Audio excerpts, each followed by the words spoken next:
জামাত ইসলাম 1971 সালে সরাসরি এদেশের মুক্তিযোদ্ধাদেরকে হত্যা করেছে। জামাত ইসলাম এদেশে সরাসরি মুক্তিযুদ্ধের বিরোধিতা করেছে। জামাত ইসলাম 1971 সালে সরাসরি তারা বলেছে পাকিস্তান সেনাবাহিনী এবং জামাত ইসলাম হচ্ছে একমাত্র দেশপ্রেমিক। এটি ছিল তাদের 71-এর স্লোগান। ঠিক না বেটি বলছি ভাই আমার? ঠিক তারপরেই দেখেন আমরা যখন শহীদ রাষ্ট্রপতি জিয়া রহমান বহুদলীয় গণতন্ত্র প্রবর্তন করলেন, এরশাদ সাহেব রাতের অন্ধকারে ক্ষমতা দখল করলেন, আমরা রাস্তায় আন্দোলন করছি।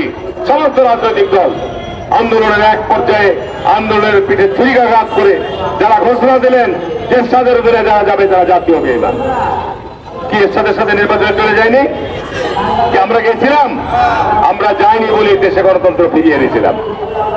আবার দেখেন 1991 সালে নির্বাচনের মধ্য দিয়ে বিএনপি ক্ষমতায় আসলো, আবার শুরু হলো ষড়যন্ত্র। আবার এই দলটি আওয়ামী লীগের সাথে কেয়ারটেকার আন্দোলনের নাম করে তারা ঐক্যবদ্ধ আন্দোলন করে জামাত আওয়ামী লীগের সাথে যোগপথ আন্দোলন করে দেশে একটা অরাজকতা তৈরি করলো।